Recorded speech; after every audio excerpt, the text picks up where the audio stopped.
خفوتاویش خیلی نمیگونه خوبه خوبه خفو نکی منظره یعنی منظره های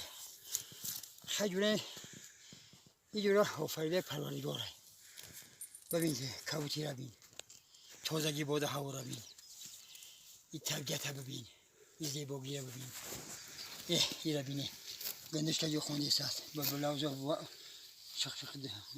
سالو شخ شخ ده اینه بلبل بین چه چه چه دوستی میشه همی سریقتی دیدی کمی روز نوشیده همی شوا میخونن همی بازی پرنده ها عجایب عجایب عجایب خاکو بگرم که خشو گذروندیم کمتر که کم و خودمون نرم از زیاد اومد کمتر بدیم یک تشو شومتر بده نه چطور کس میشد که در روز خدا خودمون میخود جمعون خلاص میشد اکو برنامه بوده برنامه بوده که یاد نروه من بعد خیلی اکو بود چای سری که چای هم در حیات میمونه باور که خیلی خانه در خودیم اما جو خودیم همین سری قطعی من ایتاری چای برازاتش در بود مخصوص جوی که خیلی دیگه نمیفهمی که من چی خودیم شدم ای با سرش نرات زیبو گیره ببین خوشو گیره ببین اوست نگاه میکنی امو سیخه اوست سیخه دستور خودی سیخه میتور کمشات میتور سیخ دستور انا نگاه کن خیلی کجورا همین زیبایی وطن این سیاست خودش یک دوده پروردگاره که با همه آدم و با همه انسانیت همش وطنی زیبا همش ملک زیبا جوران میسر نصیب نمیکنه واقعا برای همین میگه که همین خوری وطنم خلط به سرپنجه من خوری وطنم خلط به سرپنجه من آه نکشم شود برات خنده من آه نکشم چرا که خوری وطن است این 10 خوری که من شما را گران کرد بیزوره جونم کرد یکی به هر حال میگه که 100 سال اگر میماند در تن من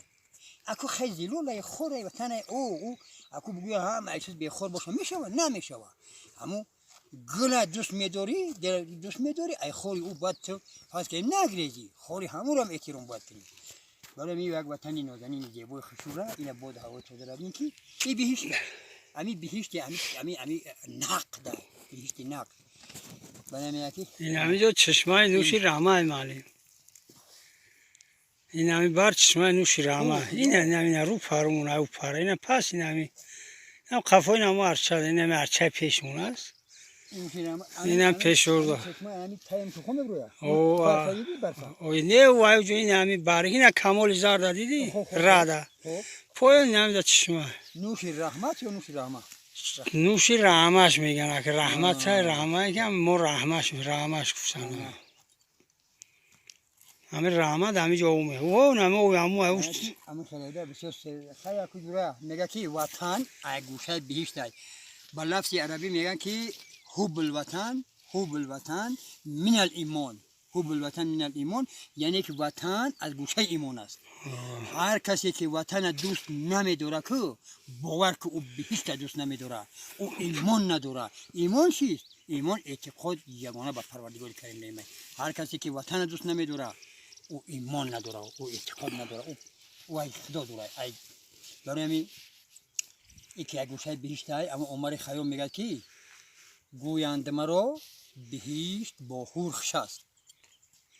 من میگویم که آب انگور خوش است خیلی ماده نمیم آب انگور نست من میگویم که آب انگور خوش است بگیر این همین نقدش نمیست این همین دنیای نازنین این همین طبیعت زیبای خشوع وطن این دست از اون نسته بشوی کاواز دهول شنیدن از درخش است هی دهول چیست؟ دهول یک نقره پدنلتی ایده طرف سربسته که گروم میکنن میگو عجیبه در پیشت بیارن ببینیش میگو بخونم غرزه پرتو موشم خواهی برای همی بهشتی نقد است همی میگه که وطن از گوشه ایمان و از گوشه بهشت است همی 100% کسی گفته درست است برای هم پروردگار تنگی رفته سیاتی سلامتی رفته همی وطن عزیز نازنین خشوع زیبامون با فرزند اولاد با اولاد من تمام ابدا نصیب کنید